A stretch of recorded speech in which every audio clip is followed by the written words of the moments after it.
देश में कोरोना की जंग जारी है और इस जंग का अभी तक का सबसे कारगर हथियार वैक्सीन रही है। ऐसे में बूस्टर डोज की पूरे देश में खूब चर्चा है और साथ ही इसके बारे में कई अफवाहें भी चल रही हैं। तो हम आपको बूस्टर डोज के बारे में संक्षेप में बताएंगे। 25 दिसंबर 2021 को राष्ट्र के नाम हुए संबोधन में प्रधानमंत्री ने बूस्टर डोज को लेकर कई घोषणाएं की, जिसमें उन्होंने कहा कि 10 जनवरी से सभी हेल्थ केयर और फ्रंटलाइन वर्कर्स को प्रिकॉशन डोज देना शुरू किया जाएगा और साथ ही 10 जनवरी से ही 60 वर्ष से ऊपर के लोग जो दूसरी बीमारियों से जूझ रहे हैं वो भी अपनी डॉक्टर की सलाह से प्रिकॉशन डोज ले सकेंगे। हालांकि प्रधानमंत्री ने अपने 15 मिनट के संबोधन में केवल प्रिकॉशन डोज का ही नाम लिया, लेकिन जाहिर है कि ये 2 डोज के बाद लिया जाने वाला बूस्टर डोज ही है। फिलहाल ये डोज सिर्फ हेल्थ केयर वर्कर्स या फिर 60 वर्ष से ऊपर के लोग जो दूसरी बीमारियों से ग्रसित हैं उनके लिए है। लेकिन अभी पूरी जनसंख्या में से 40% लोग ऐसे हैं जिन्हें दूसरा डोज ही नहीं लग पाया है। अब हम समझते हैं कि बूस्टर डोज की जरूरत आखिर क्यों है। WHO के मुताबिक कोविड-19 के नए मामलों में कई सारे ऐसे लोग हैं जिन्होंने वैक्सीन ले रखी थी लेकिन फिर भी वो संक्रमित हुए।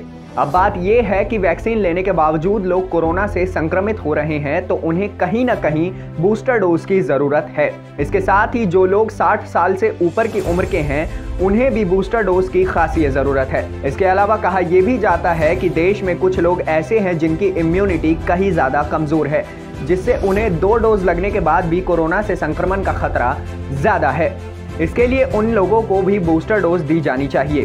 अब बात करते हैं कि क्या बूस्टर डोज से कोई नुकसान भी है। कहा जाता है कि वैक्सीन लगने के बाद शरीर में जो एंटीबॉडीज बनती हैं वो शरीर को भी नुकसान पहुंचा सकती है। अब बात करते हैं कि कौन सा बूस्टर डोज लेना सही होगा।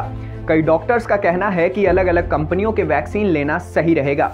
इसे ऐसे समझिए कि आप पहला और दूसरा डोज कोविशील्ड का ले रहे हैं तो आपको बूस्टर डोज स्पुतनिक वी की ही लेनी चाहिए। अब बात कुछ ऐसे देशों की कर लेते हैं जहां पर बूस्टर डोज लगाया जा चुका है, उसके बावजूद भी वहां पर कोरोना संक्रमितों की संख्या कहीं ज्यादा पाई जा रही है।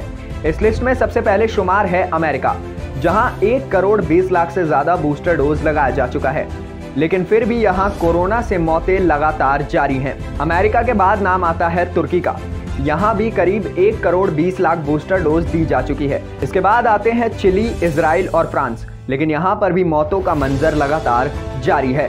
बूस्टर डोज लेना कितना सही है या गलत, इस पर एक मत राय नहीं दी जा सकती। इसके ऊपर एक्सपर्ट्स अभी भी चर्चा कर रहे हैं। न्यूज़ डेस्क, जनहित टाइम्स।